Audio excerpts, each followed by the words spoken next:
In the very beginning on the reservation, used to be that we couldn't leave the reservation. It's like a prison. We couldn't do many things. We were not allowed to eat the foods that our bodies were used to. So we only had to eat what America gave us, which was really bad food, very unhealthy. We got diabetes and heart disease and high blood pressure, and geez, it's just not a good thing. It was also against the law to do our ceremonies and speak our language. So it was really a hard time. Yeah, it was really a hard time. And so there were little communities were established, and every community had a store, post office, and a church. And the church also served as the community building too, like for weddings and feasts and stuff like that. One day, in this one village, a wagon came, because back then everybody traveled in wagons. Nobody had cars. Everybody just had wagon, team and wagon. I heard this wagon pulled in to this community, and they stopped at the community building. And there were 6 people. They were really dressed weird.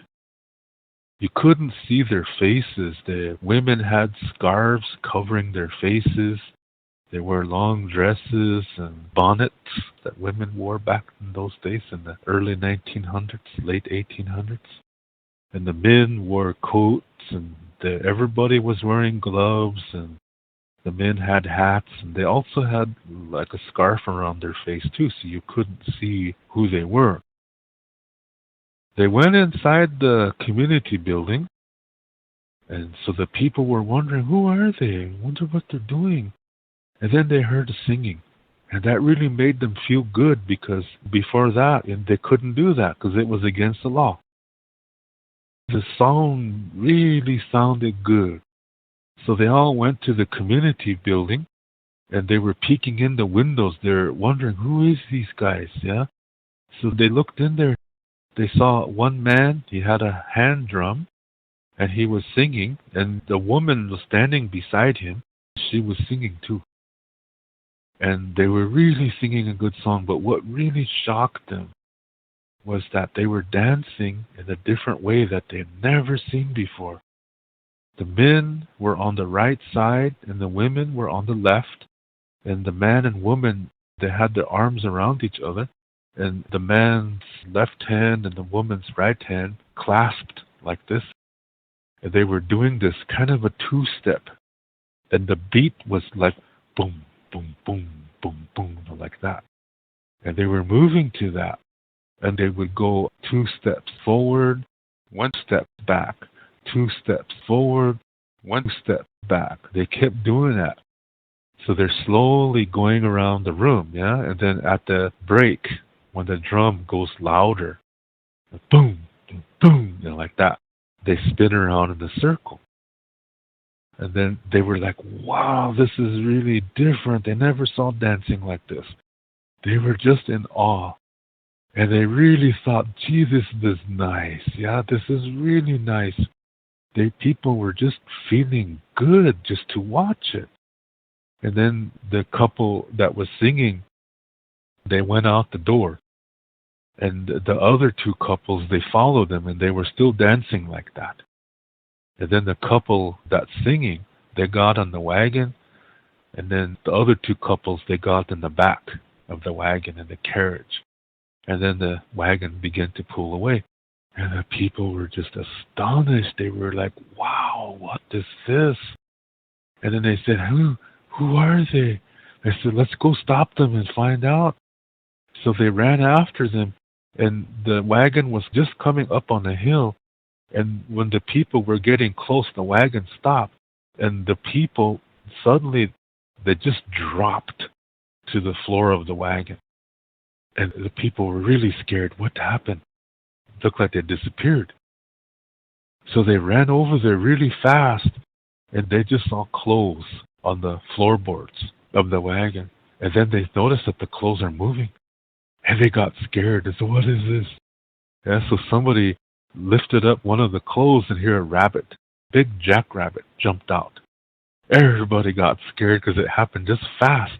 And next thing you know, 5 other jackrabbits. These are really big rabbits. Yeah, they live on the prairie. These rabbits jumped out of the wagon. They started to hop away really fast. They took off into the countryside.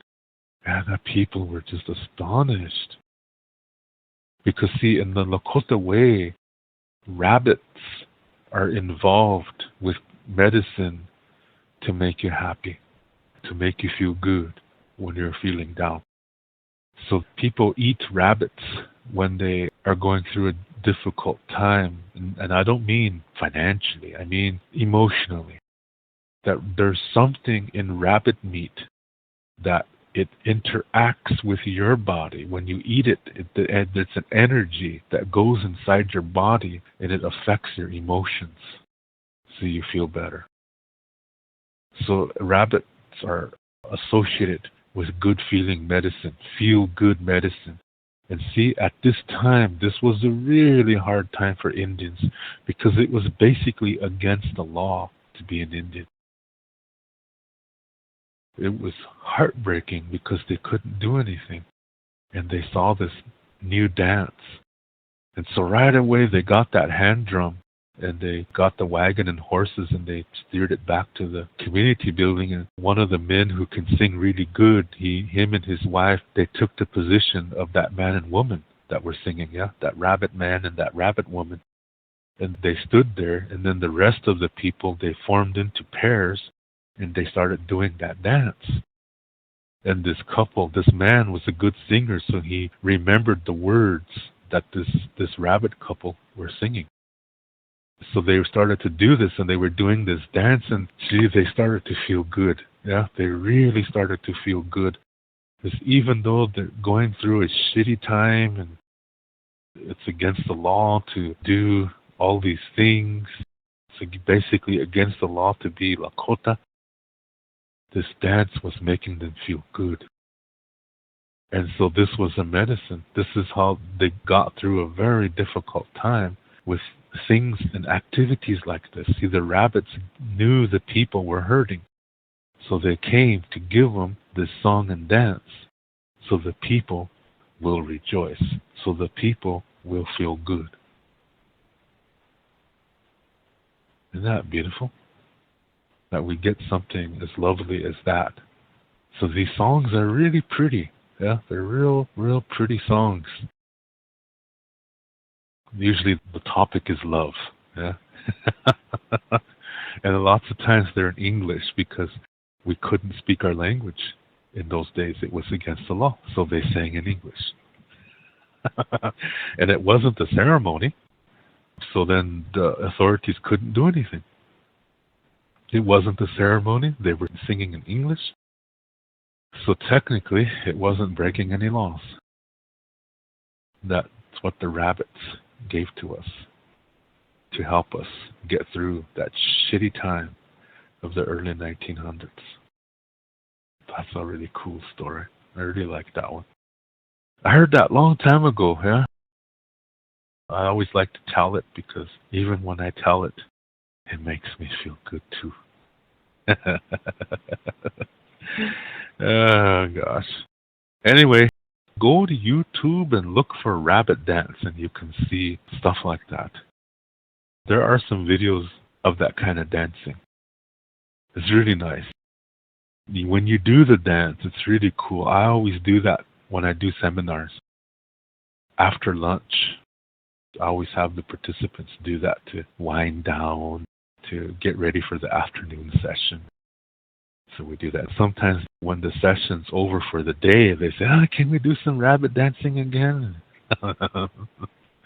So I say, sure. So we break it out and do it again, yeah, because it makes them feel good too. So if you could ever find the opportunity to do the rabbit dance, I highly encourage you to do that. Even if you're home by yourself, grab a stuffed animal and really go at it, yeah. Seriously, you'll feel better for it. I swear. It's just the way it is. That's the power of the rabbit. Yeah, such a beautiful animal. Such beautiful power. Such beautiful medicine. Wonderful medicine to help in our way of life. so that we may live, so that we may all live.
The boarding school was a very traumatic time.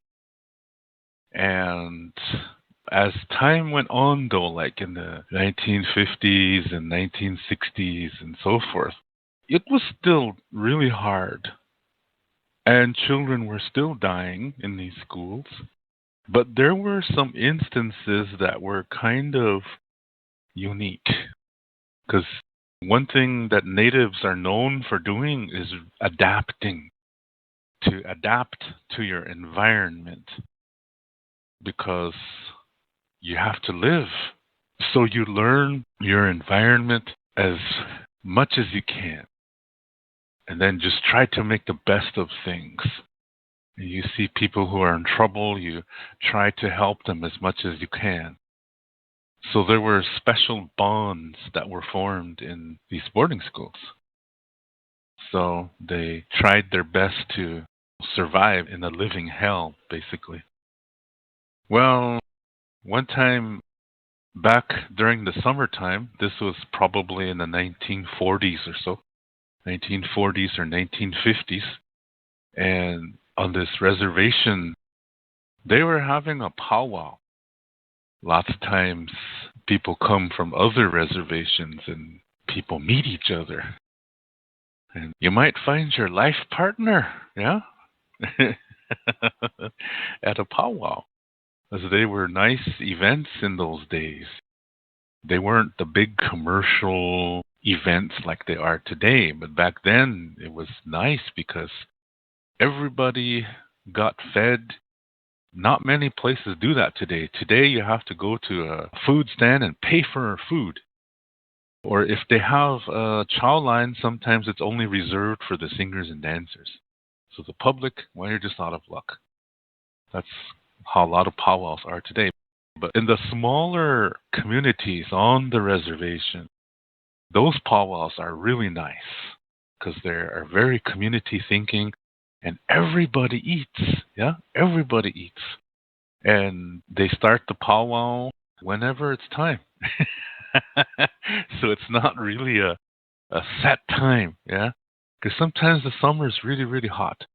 And so they might start the powwow a little bit later. It's like towards evening when it starts to cool down a little bit. Well, in the 1940s, there was this young couple, and they just met at this powwow. The first time they saw each other, and they were like, wow. In Lakota tradition, when you show interest in somebody, yes, you look at them, but when they look at you, you look away. Yeah, that's a custom. That's an old custom that comes from our creation story. The man who made the south direction, he was a flute player, and he was really a good guy. He's the youngest of the four brothers who made the four directions. And there was a young woman helping their family, and her name was Wohbe. Now, some people say Wope, Woope. Those are all incorrect. Her name was Wohbe. Wohbe was a really nice lady. And when she would feed this family, she would look at them, make eye contact, and smile and give food to them and stuff like that. So those other guys thought she was falling in love with them. That's what they thought. Yeah. But when she came to the younger brother, his name was Okaha. And when she came to him, she would look down. She would look on the ground and she would put some food in his wooden bowl.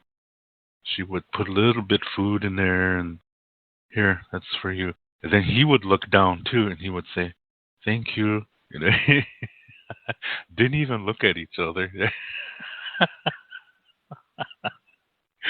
And so the other guys would make fun of Okaha because they were saying, she doesn't like you. Ha ha ha ha ha.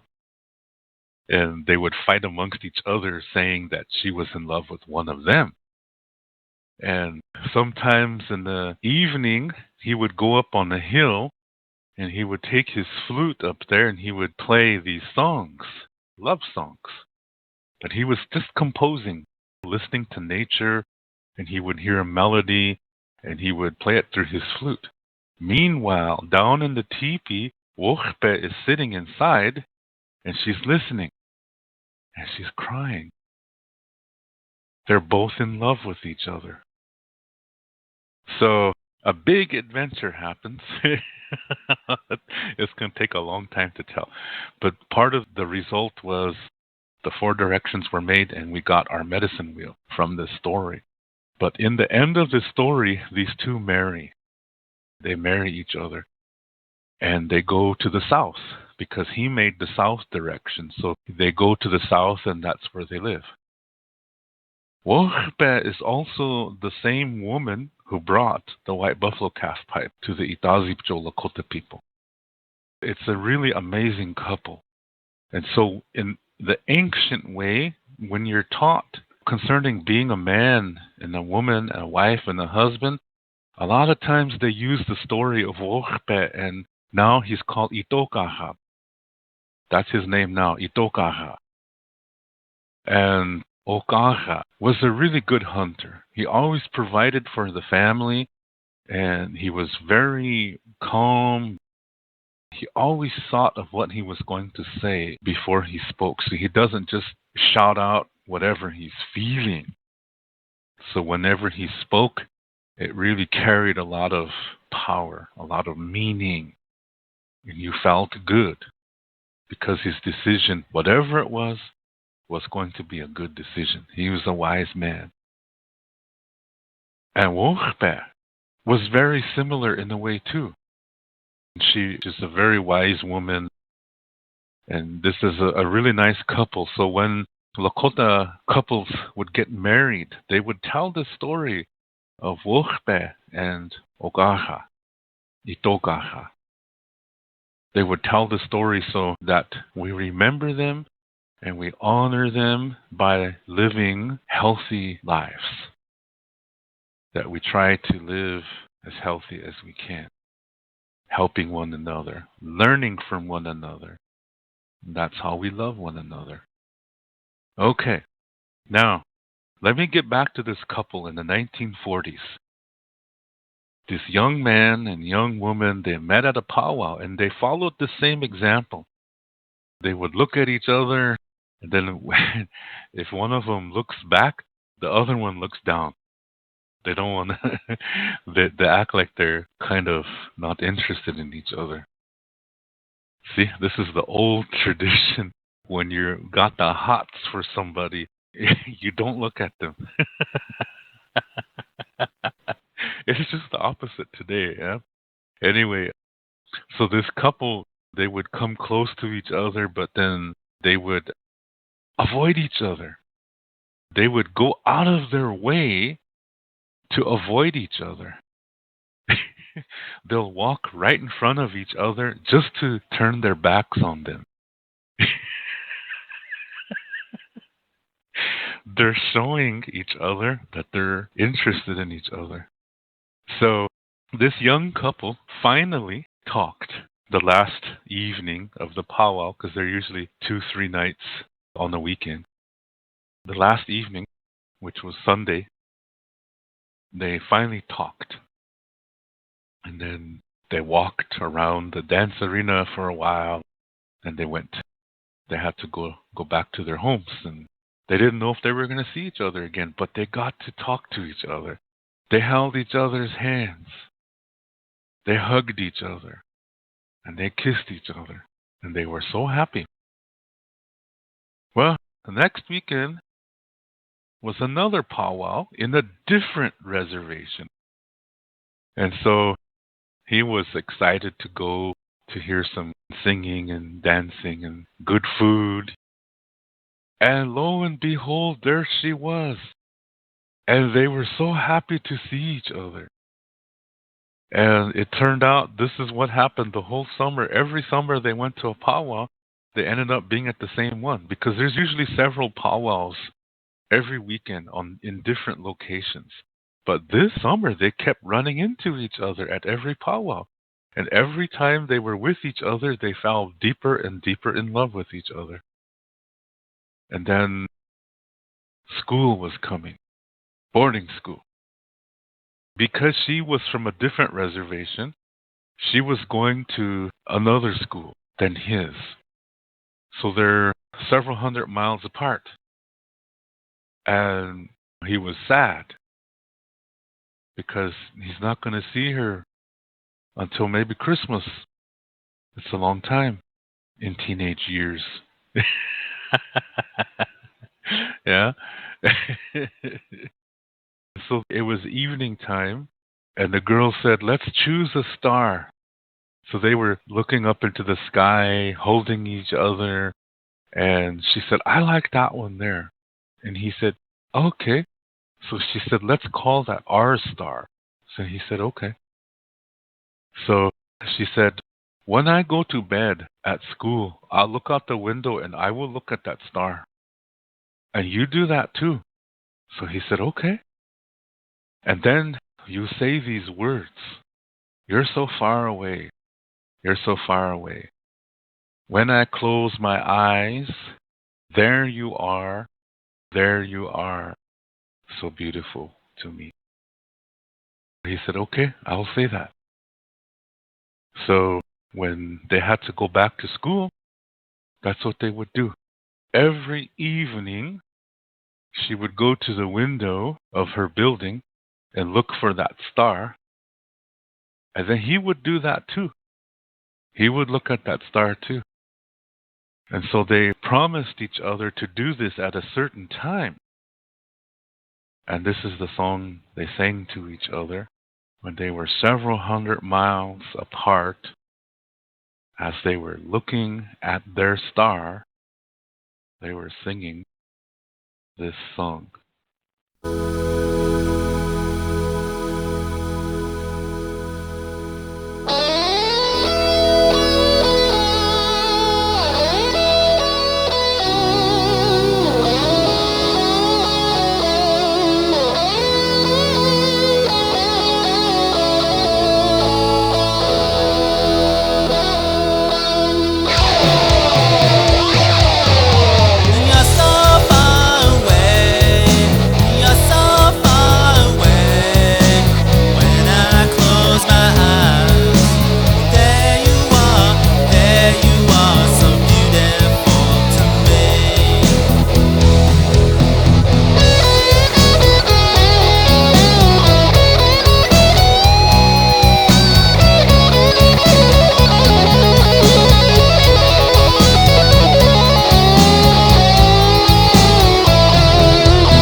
To learn more about Lakota spirituality, I have written a book called Wichocha Otechike. This book also includes Lakota star knowledge information.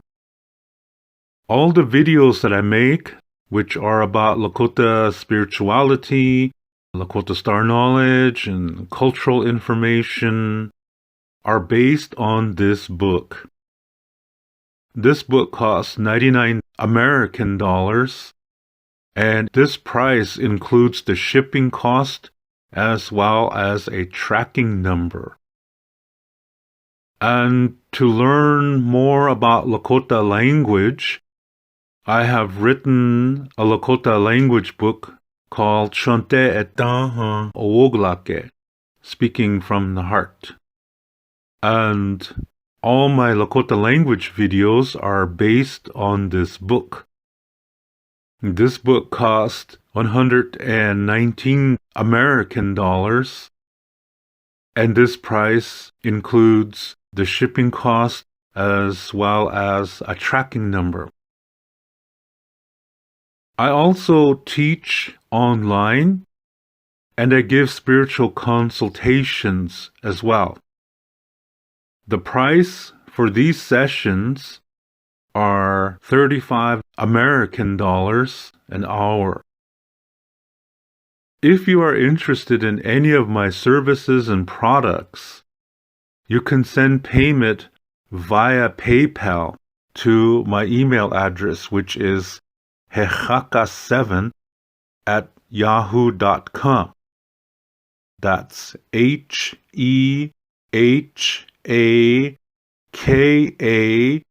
the number 7@yahoo.com. And also include your shipping address and your email address when you send your payment. Lila Pilamayelo, thank you very much.